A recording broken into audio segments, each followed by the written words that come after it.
Yeah, and so moving into this one, PuckChamp just want the fresh start. You know, they want to reset mentally. Cybercats obviously they want to keep that momentum going. It's weird to see coming into this, like IO, of course IO is banned because IO always gets banned, especially now that you need to concentrate on the regen as a support. So I can see IO being doubly banned coming into this patch, but it's weird that the first phases that you were seeing in the last patch, literally yesterday, the Kothals, the Pugners coming through, heroes like that are just now. Visage is another one that, you know, it's a bit of a specialty ban, but now seeing the Weavers from that last game, the Alchemist being banned out there as well, Monkey King being removed, it's just weird because it wasn't a massive patch, patch D last night, but it still shifted it in terms of the series that we saw this morning, the series that we're looking at now. And do you see the, because we've got the Doom, the Enigma, the Channel, the Beastmaster coming through. The Pugner's still going to be pretty important, right, when it comes in terms of regen, even though the level 6 is when you start to get the, obviously you get the Drain, you can put it back into your heroes, but that's still a really important spell, right? It's not just falling off the map. Well, you know, coming back to your thing, the patch has changed, but you know, nothing massively. Again, people are trying to somewhat experiment. You know, you're going with some of the heroes that worked in the previous meta and implementing something that you think is gonna help you deal with some of the issues of the patch, like the Chen comes out, you know, like the Wisp would be amazing. The bans from PuckChamp right now, I think they are literally pointed at cybercats. DK Focus plays a lot of Visage. They tease them, we could say, with the Alchemist. You know, when you don't feel too comfortable with playing against that hero, it can always catch you off guard at the start of the meta. And Weaver is something I think I've exclusively seen Shigetsu play on the carry role for a very long time. That puts it at pubs and competitive games alike. So I think PuckChamp are just targeting cybercats completely, and I kind of like what they have. They have strong lanes and they have strong push. Whereas on the other hand, cybercats, they are somewhat greedy. That greed will get kind of turned around a bit with the Grimstroke Ember Spirit, which do allow them to fight a little bit early on. And so looking at this lineup from PuckChamp now, they've got the Chaos Knight come through. They've got the Chen and the Beastmaster. That's a hell. That is so. I'm pretty scared that my computer will actually die if the Phantasms go. The Chen army coming through, the Beastmaster with his creep army coming through. What is it the Cybercats are they going to be looking for? Because I suppose the Enigma can do a little bit. You've got the Doom with the Scorched Earth that's going to be doing a lot of clearing, but who's going to be doing the heavy lifting here?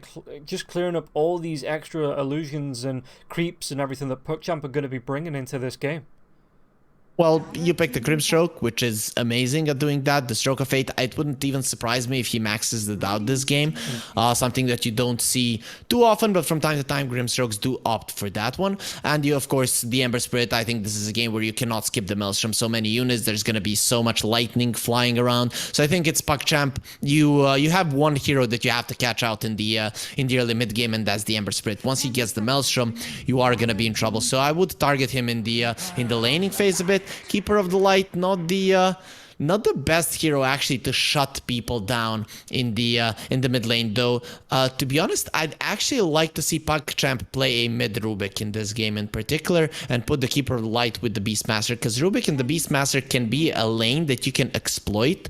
They are really good at running you down, but when you run towards them, they're not that great, especially against magical damage that the Grimstroke gives. So I would rather see a mid lane Rubik, and we know that Thompson has been spamming it a lot, so it is not unheard of. Yeah, and Cybercats, we go through this draft really quickly as they go for choose your hero. Bloodseeker. I'll give you 10-1 odds that we don't see the Scepter in this game. Okay. Good odds, you know, if you want to take it. But yeah, so looking at this lineup here now as well, Cybercats coming through with Shigetsu on this Bloodseeker. How is that going to play up? You know, what are you trying to... Is this going to be another Maelstrom kind of build for Shigetsu coming through? You talked about it for Igor on the Ember Spirit, but does the Bloodseeker want to go towards that item as well? Or is there something else that you want to see the Bloodseeker go towards with this pickup here for Cybercats? Maelstrom BKB, that is a no-brainer. After that, then we can discuss like what the item is best. Are you gonna get Shard? Are you gonna get Scotty? Are you gonna get Basher? Where are you gonna take it? But the Maelstrom into a BKB, I think that is not debatable. The reason I like the Bloodseeker in a sense, okay, you're good at dealing with the Keeper of the Light. You just rupture him. The hero is very good at running around. Suddenly he can't do it, so he's gonna be in trouble. PuckChamp did opt to put the Keeper of the Light in the mid lane, which, yeah, he farms a lot, but it means that it is a free farm lane for the Ember Spirit as well, who is a problem here for PuckChamp. Yeah, the Seeker, you can deal with him well. I'm not the biggest fan of the hero. I mean, I love the hero, the Bloodseeker in particular, but I'm not the biggest fan of it because one misstep can completely destroy you. You cannot die with this hero. He doesn't come back too well in the game. And one bad move, you get stunned up and burst it down. And PuckChamp, they have exactly that. Even when you get the BKB roar into a CK Illusions, if they catch, you're just dead. So that's why I'm just not super stoked on this Seeker, but you know, spamming out the Bloodright when defending the towers might be good enough. Though, as I said, I just don't like the Coddle in the mid lane in this game in particular. The Ember Spirit is gonna have the freest lane ever, and then this quote unquote greed from the side of cybercats. You know, it can be punished by the. Prepare for battle. It might not be punished because Ember Spirit will be getting those early items. So that's why I'm just not the biggest fan of the Coddle. I think it gives a free lane to the other mid laner as well, even if you farm better. And the Ember is kind of a hero that doesn't care if the Coddle has a lot of farm because he's still gonna be a nuisance to him. Yeah, and so Krillia, how hard did the Chaos Knight get hit with the nerf bat in the last patch? I'm trying to think. It was just a rework on the damage of Chaos Bolt, right? And the lifesteal of Chaos Strike. Right. So okay. it got changed. It was reduced a little bit. So well, you know, all of those nerfs help, but it's not that it's gonna make the hero that much weaker. It's that sometimes when you feel as a CK, okay, I can kill this guy now in a second, that you might not be able to do it. Or now I'm gonna heal up enough with just one crit, and that might not happen. Those things can have big implications in the game. Sometimes they're gonna be completely irrelevant. Sometimes they're gonna impact the game so much. So I think that it was a needed nerf given that the hero was too strong. But some games we might not even feel it. So let's just see this one, how it pans out. Yeah, and Astral H2O going to be trading a few hits here in the river, but it looks like, again, should just be even here on the bounties, which, yeah, it will be. And coming through onto this lane, so talking a little bit there about... Just a second there, Rob. Did you see what Igor just did? I didn't. What did he do? Oh, he took the rune with the sleight of fist. You know, we rarely see that. That's why it was a 2-for-2 rune, because the CK was coming towards the bounty, and he went with the sleight of fist and picked up the rune. So very nicely done. I kind of feel like we don't see that too often, so it was very important to highlight that Igor did a pretty decent job there. Okay, well, crack out your Tito's, because I'm pretty sure that's not going to be the only thing I miss in this match, with the current observing tools being a little bit not working. New patch, new problems, am I right? I'm seeing everything I want to. Fair enough. So yeah, looking at this in the mid lane here, so the Ember Spirit going for that Sleight of Fist first and not going to go for the Flame Guard. Is that going to be the build? Then do you go for the points in the Syrian Chains to try and get on top of Young G, or so, you know, do you want to be going for like level 2-3 now? Do you go back for that Flame Guard? I would want him to go for 2 points in Flame Guard. You just don't farm fast enough without it, and yeah, he gets it. The problem, of course, against the Illuminate is that he can burst through it. Even when you have it level 2, with just level 2 Illuminate, he can do it. So that is a bit of an issue for Igor, but I think, you know, you want to have the Flame Guard to be able to get the small camp to the side. If you're not getting the small camp, the Keeper of the Light might get it himself. So that is the reason you want to have at least 2 points in Flame Guard there, because it's too much if the Coddle is farming the lane and the 2 small camps as well. And just looking around. What did you learn? So everybody's paused. We're getting the tips as well. H2O, he shouldn't be in any trouble because there's no telekinesis up for the Rubik's, so it's just gonna be there's no lift. The Fade Bolt's already been used. H2O, even when he reconnects you, he should be able to get him back into a safe place. There's just looking. That's the other thing as well. When the game's paused, you can't see the boundaries for the camps.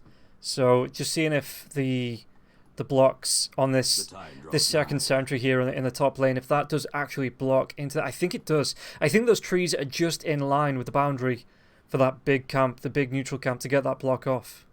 Yeah, it does block. You can the thing that you should always get is some kind of a measure. You see this tree, the one to the one with the red leaves, a little bit on top of it. When you put it, it's the boundary where you can put the sentry, hide it from the enemies. That's where people usually put it. So that should be kind of a marker for you, because it's a place people usually do use the ward on. And you can also see that it is H2O's ward, and it would be really, really weird if he would have missed that block. But I'm 99% sure that does block the camp, and the creeps are not going to be spawning for now. PuckChamp, I think they feel like they have a weaker lane.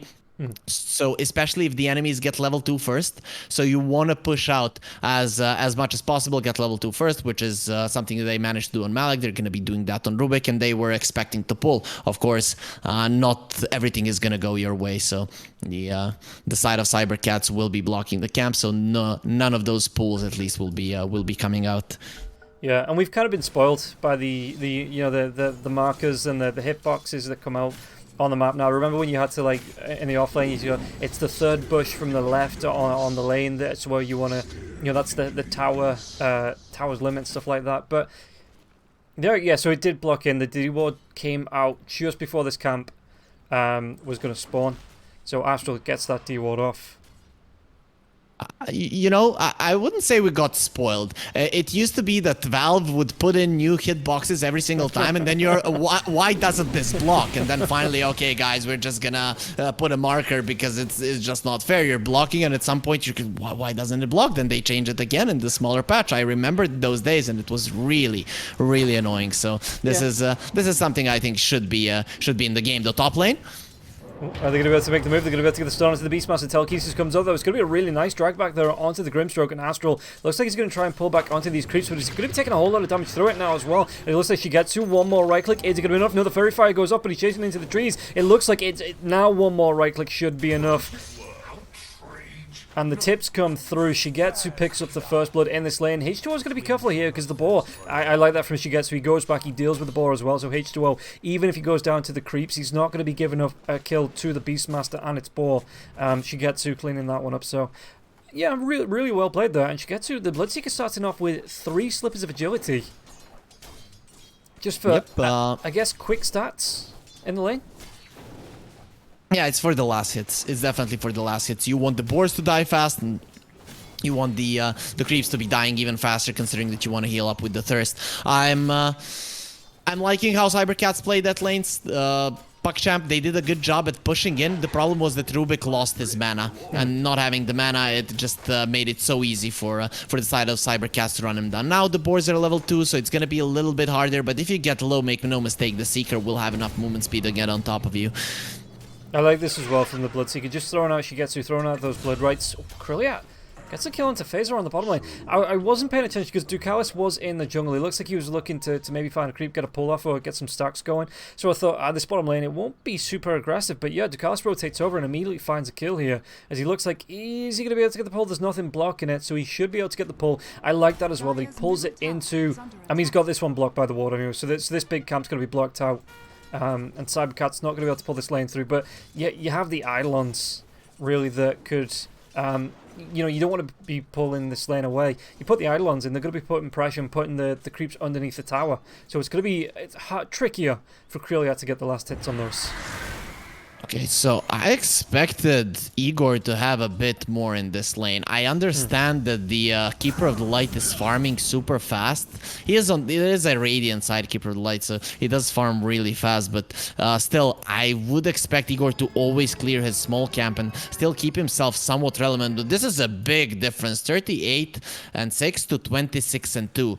Usually when you're a melee hero with 70 70 damage like the Ember Spirit has, you should be able to get a bit more. Ooh, Shigetsu gets another one on the top lane, and this is just the strength of the Grimstroke Bloodseeker. I guess one of the reasons that you picked the Bloodseeker here was also to do well against the Beast Mash in the lane, because the Seeker really does not care during the laning stage against the Beast. Yeah, and I like this on the bottom line as well from Phasor. He's taking an early point into the Infernal Blade up against the Chaos Knight, just having that percentage health damage coming through from, again, it's only 1%, but it's still an extra bit of damage on top of the CK. As well as this well, so he's picking up the mana burn, so Krilliat's really never going to be able to throw out the Reality Rifts or the Chaos Bolts or anything like that. It's just, it's very harassy from Phasor without having to like focus on the health as the harass, if that makes sense. You know, you're just being an absolute pain in the arse up against the Seeker. He is, I mean, this is the classic way you're gonna play any melee hero. Try to be annoying with the Enigma. Try to be annoying and allow the Enigma to do its job. We saw in the previous game that the hero is very strong in lane. Of course, against the CK, it's not gonna be as powerful. But oh, the Kalis in the river. He's gonna get caught out. He tries to run, but there was a remnant down. So it's gonna be another remnant coming through from the Ember Spirit. Slight Fist comes through. Igor, even with the Invis Rune in his bottle, you know, he picks up. So he gets the Invis Rune and he picks up a kill onto the Chen there. And I was really surprised that Dekalis, with that remnant being down, that Dekalis carried on running in that direction, but I think he was still being chased down. Phasor was catching up to him as well. The Ghost trying to get the slow off there on the Chen onto Phasor from that Ghost, but it just wasn't enough with the Scorched Earth to come through, and Phasor with a really nice assist there up against the Chen, and now the Infernal Blade comes out. It's Krilliat. Krilliat, though, does he want to try and turn around? Just give it the rotation and for Focus. Focus can go with the Malefice here onto Krilliat. Krilliat going to be taking a lot of harass damage. The Scorched Earth, the Body Block's coming through now as well. The Eidolons. Krilliat, is he going to go down on this? There might be one more round, but no, the Fairy Fire and the Salve. It keeps Chaos Knight going in the trees for now, but alive nonetheless. That gave the movement speed to Shigetsu there for a second, and he's gonna go now for the Rubik, but nice lift coming out from Astral on the bottom lane. The action still isn't done. Yeah, and well, I mean, look at it, the Doom. He's taking some harass. What's he building? Is those? It's gonna be the regen boots coming out for Phasor here. I like that. Just the extra move speed on top as well, so you're always gonna be able to get on top of like Dekalis and chase him down with the Scorched Earth. You're gonna be able to regen up again. Regen is the name of the game at the minute in the patch.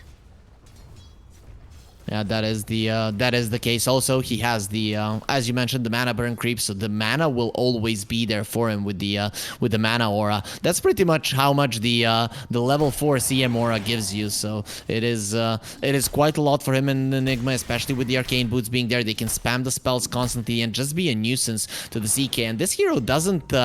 You know, not a lot of heroes can be a nuisance to the Chaos Knight himself. He has proven that so many games on the major, and even here at the start of the DPC, the hero is just looking still amazing in both the safe lane and off lane scenarios. Mid lane though, Igor. Oh, is it going to happen to prevent again? Him from getting runes. Yeah, Igor just comes down once again. It's deja vu. And Dukalis not going to be able to get away. The second round gets dropped there from Igor. He even drops in the tip.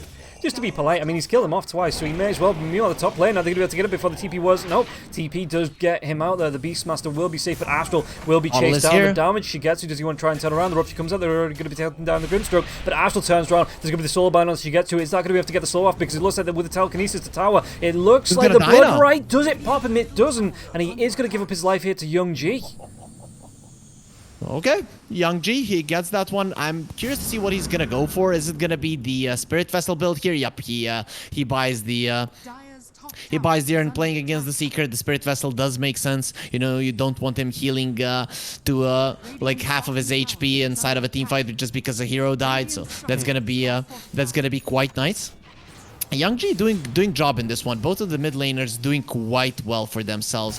Still, I think that I'm still not liking the Coddle pick. He farmed the mid lane well. He did well against the Ember Spirit in lane, but with Igor getting a few kills, he's still gonna be a bigger problem than the Coddle in this game, unless Young G just continues to bully the Bloodseeker on top. Yeah, the Raw into the Boots of Travel here now as well. There is going to be the Blood Right being dropped, so Malik's going to take some harass, but they clean up the Bloodseeker, no issues whatsoever. The smoke will break. Grimstroke, do they want to turn this around? Young G, there's going to be the TP in from the Doom now as well, but Doom, not level 6 you said. It's going to be the double Slight Fist here and Ched's coming through, but the Blinding Light comes out now as well. Do they have enough with the remnants to take down this call? They will be able to take him down. Astral, Slight Fist once again. Igor with the double kill. Malik will get the kill onto the Grimstroke on the back lines, but that's still a really nice double kill, as well as picking up the bonus gold there from the Keeper of Light here for Igor. Man, I think H2O is gonna be eating some pork after this game, like just to assert dominance, because these pigs are definitely destroying him here. You know, just cook them really good. I'd get super annoyed if I was him. But here we see why the Ember Spirit is such a big problem for the Keeper of the Light. You know, even when the Keeper of the Light does get a Spirit Vessel, he's not gonna survive a play like that from the Ember. Slide of Fist Chains from afar, you cannot stop that, and just Remnant in with the Inkswell, that's enough to kill you. It just goes to show how vulnerable this hero is against any spirit, but Ember and the Storm Spirit are the heroes that really kind of bully the Keeper of Light. We'll see if he tends to get a BKB at some point, or maybe a Lotus Orb. Something to remove the chains is needed for this Keeper of Light, and Igor just continuing his rampage across the map. The friendly Wild Wing Ripper, he gets that. The Tornado Push away onto DPC while he was locked down by the Syrian Chains, but Igor, does he want to try and dive in here? The Flame Guard comes out, DPC, Slight Fist, he's still going to be slowed down. There's going to be the Solar Band as well as that damage coming through from the Illuminate. So Igor, he's slowed to a crawl. And it looks like both the Chen and the Keeper of the Light are going to be able to just giddy up and get out of there. But it was going to, underneath was that Remnant coming through from Igor. Does he want to go for the dive here? Once again, well, it's going to be the Inkswell coming through. DPC, he will be taken care of this time. Won't be able to get himself out. He stopped underneath. This was a really nice Dire Ward. Saw the Chen, and he just wasn't able to get away from it. And Igor, does he want to continue his chase here onto the Keeper of the Light? Young G, though, in the trees, hiding himself away. So PuckChamp, what's the play to stop this Ember? You can kill him with the Beastmaster. That's the case. So probably you wanna force the Ember to go towards the top or towards the mid lane. I don't think the Beastmaster wants to get away from the top lane. The farthest he will go is towards the mid lane tower to potentially push it. That's when you wanna catch the Ember Spirit. So if I was this Keeper of the Light, I'd play around the Beastmaster if I was in any kind of a aggressive position, because you're gonna be needing that roar to actually deal with the Ember. As soon as the roar is down, Igor can do whatever he wants. So PuckChamp now, they have one problem, is the Ember Spirit. The Bloodseeker is not going to be coming online for a very long time. So this needs to be dealt with, and very soon. But yeah, it's just too tough. Yeah, you Top see lane, the though? TP up, and in fact Fogus, he's about 10 gold away from having that Blink Dagger. You can see Malik. It looks like it's going to be the Helm of the Overlord once again. You're working towards that, Vlad's. So he's going to be picking that up, but it's going to be a little bit of time before he's going to be able to get this. He's going to be able to get the kill onto Astral. Astral will go down. Fogus picks that one up. So it doesn't really matter what spell he stole, because Cybercat stole his life. But still, the Doom was used onto the Beastmaster, and he just walks away. He does have the boot, something that the Beastmasters sometimes tend to skip completely, but luckily for him, he does buy it, because good footwear will help you in bad situations, and that's where he was found there. Still, PuckChamp, they push the tower. This death on the Rubik, it's really not gonna mean much. He was there pretty much to protect the Beastmaster. Nothing he could do overall. But you know, as you mentioned, the Enigma has the blink right now. With Igor being as strong as he is, it is time for them to be aggressive. PuckChamp need to be controlling the top part of the map a little bit more. So it's the good thing for Cybercats is that they did push the Beastmaster out of that top part of the map, because if he's controlling the top tower, tier 2 might fall pretty easily, and you have a straight line towards the mid lane tower. So that's why Cybercats right now, they're trying to control the top lane. Well, the bottom line, there is going to be the Spirit. I think that's going to kill into this. Yeah, the double rupture does come through because of the soul bind, and they can go even further. The Midnight Pulse has been dropped. He's not going to be able to get in range here for that black hole, though. So DPC as well as the Keeper of the Light. Mid lane. Krillia, is he going to be able to go into the Doom? Is it going to be enough now? Your face looks like he's going to be able to get himself away with the Scorched Earth. Does he want to try and turn himself around? Get back into this Igor. He's got himself no remnants left, so he's not going to be able to dive behind that tier 1 and get himself out safely if he does. So he just chooses to back himself away. No remnants on the Ember. He had to be careful. You could see when, even with the double rupture, if there is no Ember Spirit for the side of Cybercats, they cannot deal with the Coddle. He's just way too fast. He's not that tanky, but just way too fast. They can't get on top of him. So that is something that Cybercats have to keep in mind. If we see the Coddle and we don't have the Ember there, just don't bother. Maybe a Blink Black Hole can help, but playing against the Rubik, it's always gonna be dangerous to make a move like that.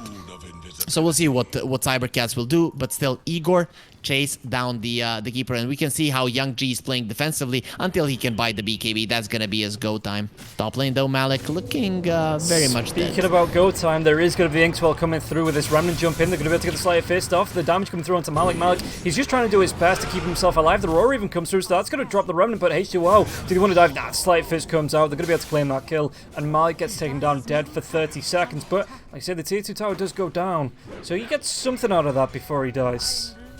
Even if it's just the perceived map control that they can get from that, with that tier 2 tower being down, and the opening then of the chance to get the outpost, you know, take that Roche control away from cybercats. Yeah, they understand on the side of PuckChamp that they don't want to be giving the Keeper of the Light kills right now, so they're okay giving away a support, giving away even the offlaner if it's on the enemy part of the map. Dying on the enemy part of the map, much better. There's much bigger committal. Cybercats, even with the wards on the top lane, they weren't able to protect their tower, so that's quite big. With that top lane now pushing in, you're always gonna have to send heroes there, which opens up the mid lane as well, pretty much at the time where the Keeper of the Light will be finishing off his BKB. So that's actually quite big, and you can see they smoke the Keeper, and he's like, "Nope. Do you see my BKB? Well, until you see it, I don't want to be part of the fun."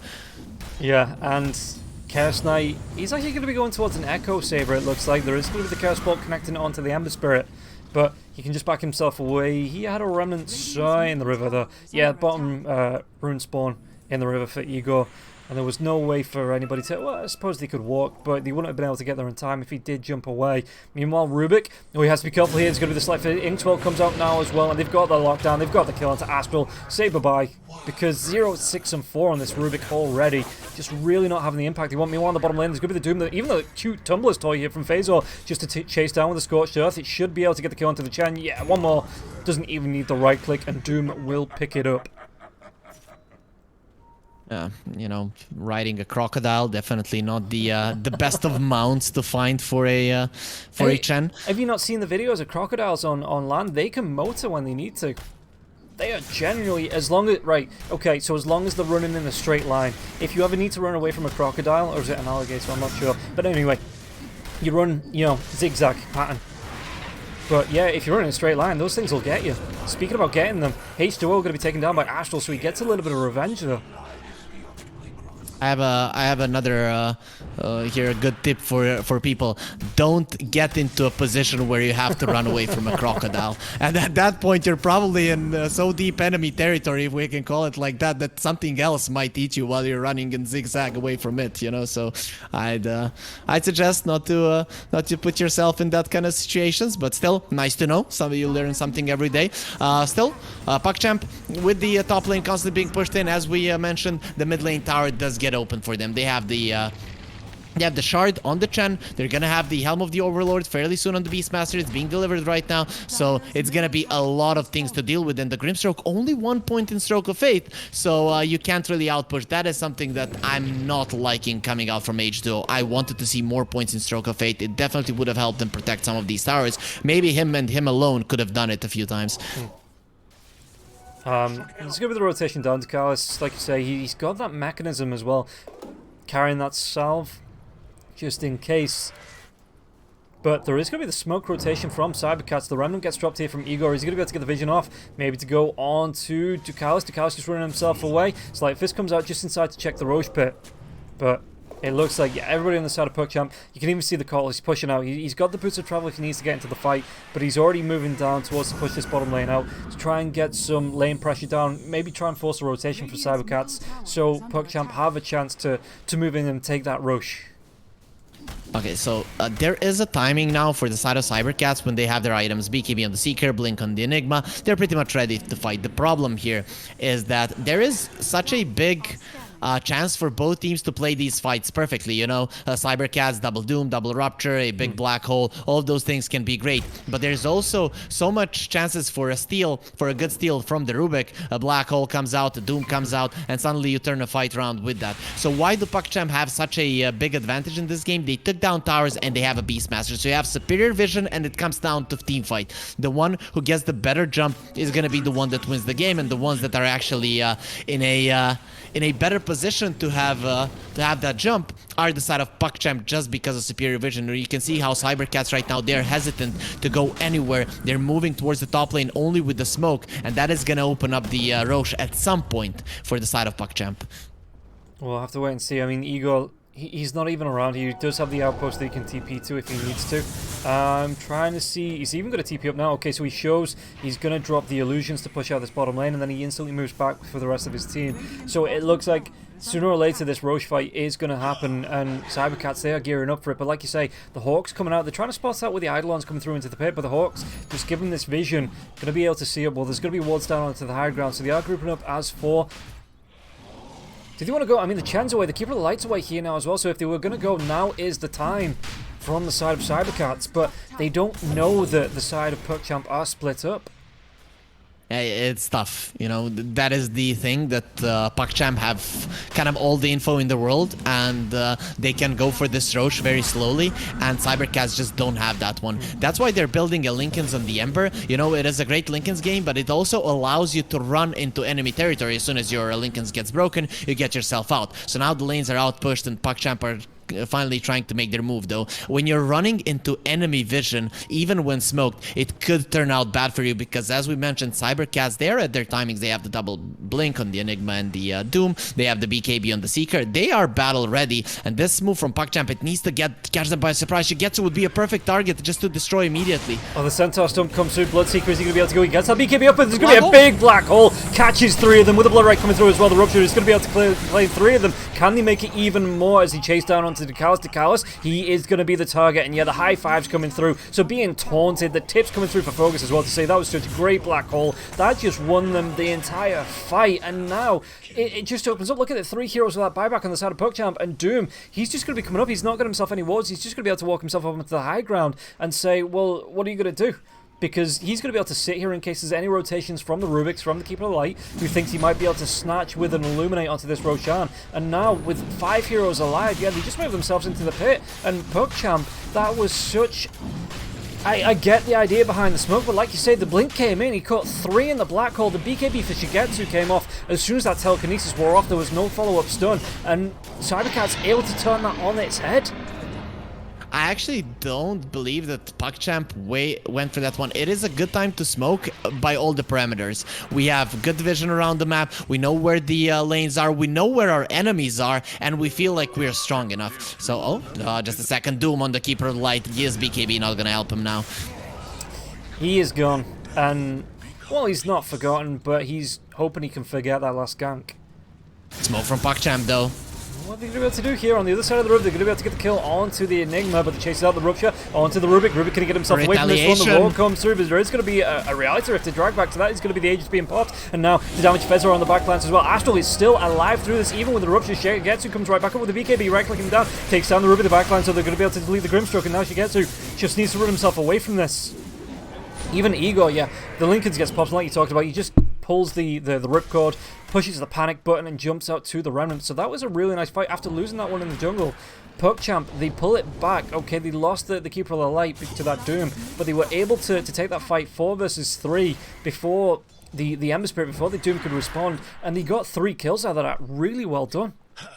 When there's no black hole and cybercats aren't ready, PuckChamp is always gonna have the advantage in this game just because of vision. But last time, I was actually baffled that cybercats, who are, you could say, the less known team, that they're gonna have more patience than the side of PuckChamp. So PuckChamp did get a little bit impatient there and went for it. The thing is though, it seems like they had a plan. What happens if we lose the fight? What happens if we get black hole? Where we immediately run to that part of the map, and despite their Keeper of the Light being caught, they do manage to execute it. So it's quite nice. You have lost the Roche, but you have taken away the Aegis from the enemies, and you have claimed yourself another part of the map, and they do want to go in again, it seems like.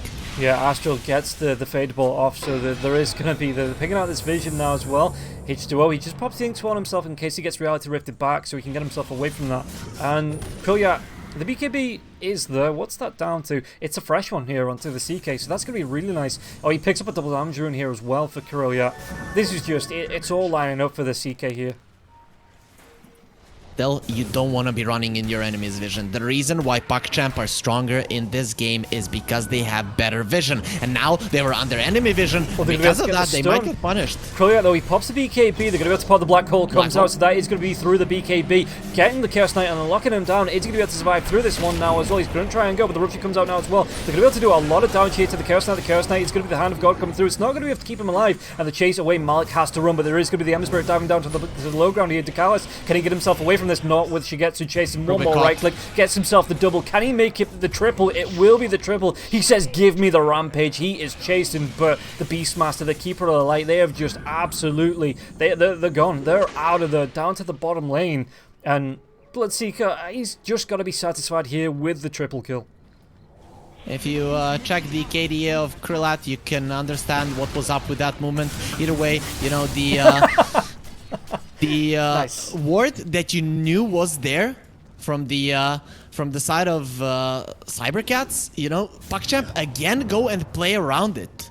Why? Because you want to fight. Again, you have a lineup that gives you vision. How can you go into your enemy vision? And you had that info because you just lost the fight there like 2-3 minutes ago. And you could see that DK Fogus, he doesn't mind just dropping the black hole there onto the CK. If, let's say, the Rubik was a little bit closer and having a better game, having the blink earlier on, that play would have some kind of an idea behind it. But still, black hole is down, PuckChamp will go for a move. I think this time around cybercats should know, and they should just send a support to die. Of course, the Grimstroke would be the ideal one, but even the Doom dying wouldn't be that big of a deal, given that you're just gonna reveal where the enemies are. Yeah, and this is the timing that PuckChamp want to hit, right? Because the black hole is down, so they want to try and fight around this. They've got everything. Well, the Hand of God is down for the next minute or so, but they just want to try and find this farm where they can, try and get themselves back up, because I mean it's 21-9, but it's only a 5k net worth lead here for cybercats, so one good fight can turn this in favour of PuckChamp, but they're not going to be able to find anyone. This Keeper of the Light just isn't doing enough in the game. You can see, did he get a Spirit Vessel charge at all in this game? Oh, I want to say yes. No, but no, he didn't. They went into that fight. He hadn't. They went for that fight. He died in that one. No, he didn't die there. But then he died on the bottom lane to the Doom, and that is when his team actually won a fight. That was the only kills PuckChamp got in the since he got the Spirit Vessel and he wasn't there.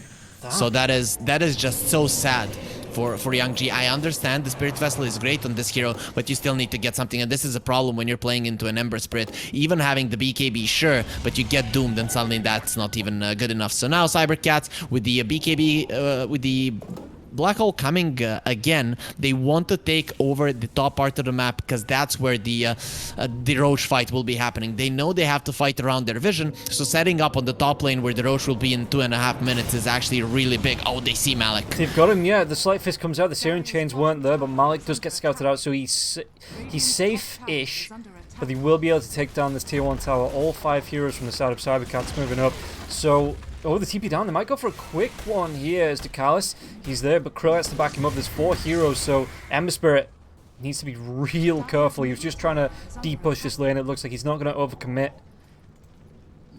I said he's not going to overcommit. Yeah, okay, just moves himself back. Igor, you will not overcommit. Like, stop it, my friend. He goes back. He left the Remnant, and now you see this ward from cybercats. They would love to play there. The thing is, it's a bit too deep, so maybe the ward that gave them so much success in this game is going to be the one that they're playing around on. It's still the one around the Roche quite nicely. The blinking, well, there's still going to be a find out. Astral, though, gets that kill. Do they see Krillyak as well? Krillyak just needs to turn and run. Gonna go for the TP, but the Infernal Blade, if he finds the vision, he's gonna be able to get the Doom off. He cancels the TP, and now the damage onto the Chaos Knight. Was that follow-up gonna come through, though? It's gonna be the Remnant dive in from the Ember Spirit. It looks like they've got the lockdown. One more Infernal Blade, one more anything, and Igor will get the kill with the Flame Guard, and this just once again opens up the map. 50 seconds with no CK. Now Young G, was that the Rupture? I think it was. It was the Rupture into the Lincoln Sphere onto Young G. Yeah, Young G just bought it. He just bought it. He's going for a Hex. That Hex is gonna change the game a little bit. That is something that PuckChamp desperately need. But what I'm actually surprised PuckChamp didn't even manage to deward this ward in the triangle. That is a problem. As long as that ward is there, cybercats are gonna be controlling the map better. And PuckChamp, they have to go for a smoke just to get themselves out on the map, because what their lineup is good at, outpushing and having better vision, they don't have either right now. Their lanes are in their base, and they don't see anything on the map. Oh, they might be able to get this one. The roar comes out. The BKB here from Focus, though. What can they do? The Malefice. They might just try and go into Faisal. Faisal pops his own BKB. The black hole on the back line's going to be able to catch it too. Chen will go down. Do they want to carry on going on to Youngji now as well? Youngji using that BKB, so there's not going to be any follow-up, but Doom does get himself out, or he keeps himself alive. The Midnight Pulse was there as well, so it was a hell of a lot of damage into that black hole, and it looks like Ego, does he want to carry on going? He doesn't have that Searing Chains for the next 4 seconds. Malik, he does come back into this, though. So, oh, they might be able to get the Grimstroke. They will be able to take down the Grimstroke with the illusions. Phantasm illusions. Black hole stolen by the Rubik. So they're going to be able to get the kill into Shigetsu. Shigetsu dead for 72 seconds. No buyback Focus. The Blinding Light, it pushes him out. He's not going to be able to get the TP away. Really nice fight there from PuckChamp. And it looks like the Cybercat stuck around just a little bit too long. Chaos Bolt not going to connect into Faisal. Faisal gets that blink away. But where's that Blinding Light? The Illuminate does come through from Youngji. Are they going to be able to get the damage onto Faisal? Faisal with the TP away. He will be fine. Cybercats getting a little bit ahead of themselves. Now they've lost the Roche. That is the thing. Again, this is something I see more and more from teams in the Tier 2 scene. I mean, I'm glad the teams are getting better, but the thing is, when they they understand what they need to do to win, it's working, and then they change it up just because they feel stronger. And there is no reason to do it. Your lineup still does what your lineup does. You getting more items does not change that, and the way that you should approach fights should not change. Again, Cybercats, they were around their own vision, but they started splitting up. So you will need to be together around your own vision, then you fight. And they just went for the black hole there. It gave so much to the side of PuckChamp that now they're gonna be the stronger ones. Emperor, he's in. Just diving in, yeah. The Link is physically caught. The telekinesis comes out, so they're gonna be able to do a lot of damage onto Astral, but not find that kill. He dives in with the remnants again. He's gonna be able to get the slight fist off. Just look at the amount of illusions though coming out from Krilliat. So Krilliat just skirts him away, and that's gonna be the who took down the Grimstroke. Krilliat took him down, yeah. The Phantasms comes out, Link's Vegas just get popped. Though they get the Rupture onto the Chaos Knight. The Chaos Knight do have enough to take him down twice, because he does have that Aegis left. It looks like they might be able to take him down the one. So it looks like Faisal, though, could be in trouble. The back lines. Do they want to go into the Bloodseeker? One more right click will get the pop onto the Aegis. Turns around, and now it's time to run away with the Hawk. The stun comes through. And yeah, this is going to be the lockdown. Shigetsu's not going to be able to get himself away from this. He gets locked down, he gets killed off, and now Krilliat just says, he comes back up at the perfect time and says, thank you very much. Your tier 2 tower will be ours. Oh, that Hawk just locking down Shigetsu. Shigetsu got in the middle of just an absolute mosh pit and couldn't get himself out. This is why when I looked at the draft, I was like, okay, Seeker wins against the Beastmaster, but he gets absolutely wrecked by the Roar, by any kind of slow stuns, and the CK just rips him apart at any point in the game, no matter which items he has. And you can see that the Seeker is just going for defensive items. He's pretty much going to be a Rupture in this game. I don't see him running in maybe a cleanup machine, but just doing something in a fight when... and that was without the Phantasm, mind you. The Phantasm died, and I was like, this might actually be good for Cybercats, but no. The Seeker is just not a hero if he's next to the CK. The CK needs to be controlled, the CK needs to die, and only then can the Seeker do something. Well, Focus gets caught up. Sorry, I was keeping an eye on the Doom because he was just walking into the scan on the map coming out from the Radiant, but it looks like Phasor, he does hide himself well. Are they going to try and go for this? They're just trying to push this lane out. It looks like Igor as well as H2O, but they need to be careful about the cutoff because H2O, he doesn't have a TP. If he gets caught here, he will die. The Inkswell comes out. Malik's going to be able to get the blink in. Does he want to go for the Roar here? We'll be able to go for that, and now Kurt's just going to be able to come in. No, it's going to be the Hoof Stomp coming through here from the Doom. Can they get anything with the Soulbind? The Soulbind comes out before he dies. Was that Rupture going to come through, though? They're going to be able to get the kill onto the Beastmaster. It looks like Chaos Knight is going to be able to get himself away from this. The BKB will wear off, but this defensive telekinesis comes out, and that Doom onto the Chaos Knight. He's still not going to be able to put any spells up, but it's going to be the blink hit. Again, a really nice Hoof Stomp coming through from the Doom. They're going to be able to lock down 2. It looks like they're going to be able to get the kill onto 3 heroes on the side of PuckChamp for, oh, well, Focus was dead anyway, 14 seconds, and now, can they return the favor? Can they push down this mid lane? Can they take this tier 2 tower in the mid? I mean, I'm not sure, do these players hate each other? Like, you're running in like that, again, we're seeing overextension after overextension, though. I have to say, it's a bit easier to understand with Cybercats when you're gonna overextend, and with PuckChamp you do want to push the advantage with this kind of a team because you're really good at catching out one hero, killing him, then going for another and another and another, especially once the Enigma is dead. So I do understand their play, but still chasing a Grimstroke towards the stairs of the high ground, just way too far out. Yeah. Oh, the Hex comes out. It breaks the Lincolns. So that is a big pig, but it's still going to be going wee all the way towards the tier 2 tower. Just waiting for the creeps to come in now as well. And I kind of get the idea about going on the Grimstroke, because a second sooner on that pull-in and he doesn't get the soulbind off, you know, you don't then lose 3 heroes. So, but PuckChamp, again, I've said it 2 or 3 times now, close only counts in horseshoes and hand grenades. And otherwise, you get caught out and you get killed off. And PuckChamp, again, that last fight, they were made to pay. And you know, after all of that talk about first Grimstroke hating boars and eating some pork, now seeing literally a pig being roasted, you know, I'm getting hungry. I can literally feel it in my mouth. But we're gonna have to wait for the series to end before we can go and grab something to eat. Cybercats, they'll go for a smoke. Again, I'm not the biggest fan of their lineup just running into the enemies. They're really good at holding their own vision, and when they see the enemies, that's when you jump in, because the double doom, the good black hole, they come out if you have good vision of your opponents. So PuckChamp, they understand that, and that is why they are going for smokes. If PuckChamp control an area, keep pushing out lanes, they're always gonna have the advantage. As we said, they're the ones holding the vision advantage in this game and should be giving them. Oh, they're gonna be on enemy vision right now. The Kali shows himself. Okay, they deward. This is a good position for PuckChamp right now. You're gonna see that the Cybercats, they're not gonna want to go there. Yeah, trying to force a fire onto the high ground when you have very little, if no vision there, is just not what you want to be doing. The Paladin Sword comes out here for the Bloodseeker as well. I was, like you were talking about with the smoke, that it was surprising that Cybercats wanted to do that, because the Doom was still down. They did have the Black Hole, but if they'd found anyone, they wouldn't have been able to get that double Doom off, because it was still down for about, I think when they smoked, it was down for about 30 seconds. So they are just going to TP themselves back. Hopefully nobody gets caught out. You know, everybody, Shigetsu, you've got to be careful about sticking around to farm here. You just need to go for the TP away. Yeah, that looks like what is going to happen here, as PuckChamp just pull themselves back, but the TP, everybody's back to the reset, the side of the maps. You know, everybody's back safe on both sides here.